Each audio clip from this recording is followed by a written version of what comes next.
Okay, so I want to talk a little bit about my diet and training. Probably we'll talk about 2 week period. So I like to weigh myself every morning and every night. And a lot of people say if you weigh yourself too often, you get obsessed with it. But I think obsessed is just a word used by people who can't be bothered to do something.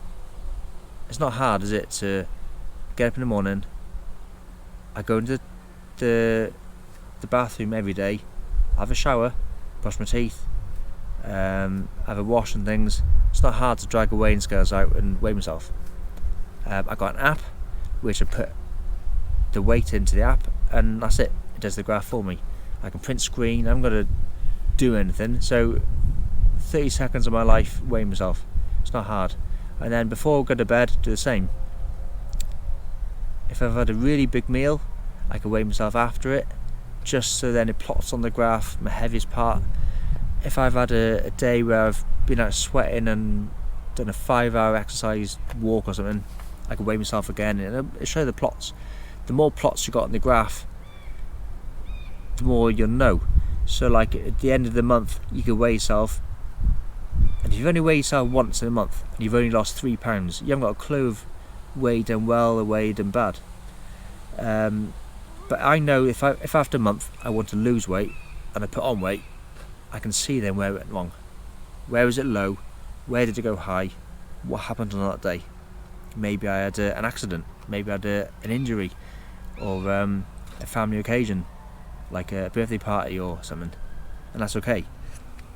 So what happened this last 2 weeks for me is the body weight went down to 174 pounds, I think it was, which was really good. The lightest it's been for ages. A few months ago it did go to 174, but I cheated, sort of. I had an Epsom salt bath where I dehydrated myself by about 4 pounds. But this is actually 174 pounds of good weight loss. I actually dieted. I trained, and I didn't eat any junk for a couple of weeks. So it gradually went down 174. Then I had a bad time. What happened was I did one of these Epsom salt baths. So I thought if I 174, I might be able to squeeze out 4, get down to 170, and that'd be good. So I had the bath. It worked a little bit. I lost a bit of weight, but it didn't quite lose as much as what I thought. I wouldn't lose 4 pounds, because you lose 4 pounds if you're heavier. The lighter you go, the less you got. So I probably lost 2 pounds. But the next day, this is where I went wrong. Right, so imagine yourself, you're like a sponge. You squeeze the sponge and rinse all the water out. And now your body is ready to absorb more. So as soon as you touch a bit of water, it'll super absorb it. Because it's dehydrated, super absorbing. So I've been training hard, dieting hard, and I'm like a sponge. I thought, shall I train in the morning before work? I thought, nah, it's okay. I can train at night after work. Went to work, and there was a problem at work, so that messed up my day. It means I couldn't train that night. I'm not going to go into details about my job, but I couldn't train at night. I had to do a bit of overtime, as you say. So, and also, because of my work, I had to go somewhere different and do a different job for the day. So, my diet was a bit all over the place. I didn't plan on going where I was going to go, so I didn't have the food ready. So basically I had to eat what I could. I knew I was going to be away for a while, so I quickly ate, can't remember exactly, some carbs. I quickly drank some coffee and some water. I went to the garage where I got some fuel, and I got some bread and carbs, some sweets and stuff. And you think, well, as I've cheated this far, I might as well make a day of it, and you cheat a bit more. Someone offers you some, say, chocolate. Yeah, go on then, I've already cheated. And I had what I could, because as off, I couldn't get anything healthy. I got back late at night, and I had to eat what I could. So I was in absorbing mode, so I'd had loads of carbs, and then that absorbs water with the carbs, and I absorbed, and then I didn't train, And then the next day I was busy again. My bike was all packed up in my car, so I couldn't train, I couldn't get it out.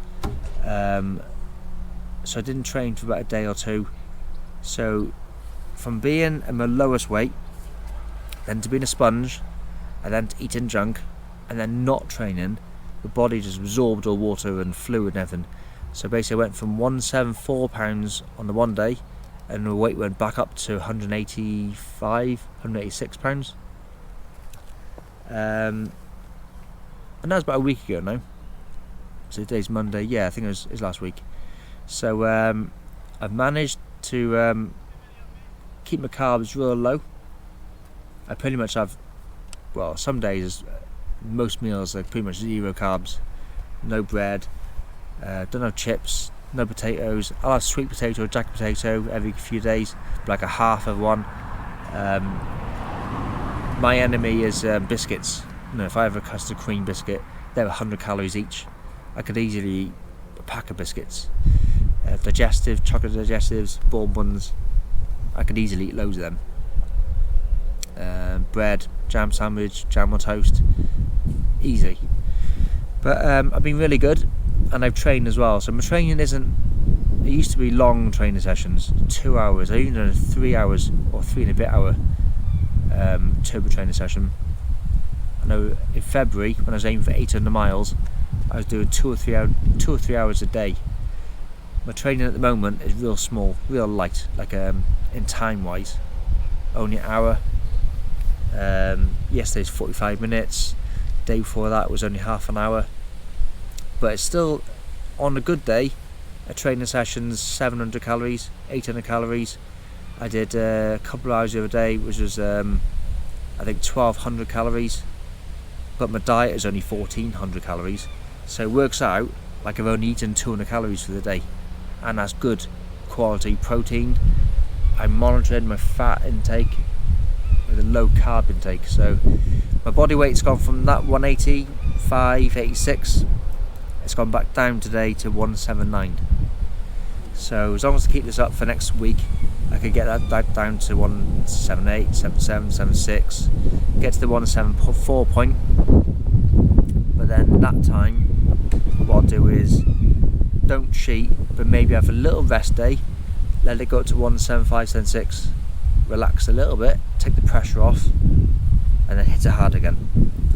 So my goal is 168. It's been 168 now for like 2 years, but it's almost there. It really is that close. 168. The reason why it's 168 is because 168, I think it's 76 kilograms or 12 stone. So it's a good round number. Nobody make it 167 because it's not the round number. Also, it's a sensible, achievable goal as well. I've had a look at most of pros. I'm going to compare against pros because there's more data for pros. And if you're going to look at amateur cyclists, even though I'm amateur in cycling, I wouldn't say I'm amateur in physique. So because I'm getting to 8 minutes 50 now, I'll cut this video short and I'll talk in the next video about my goal setting and why I've reached this goal. Okay, so if you're interested, stay tuned, watch the next video, and I'll title it like goal setting, my goal weight. Okay, stay tuned, see you soon.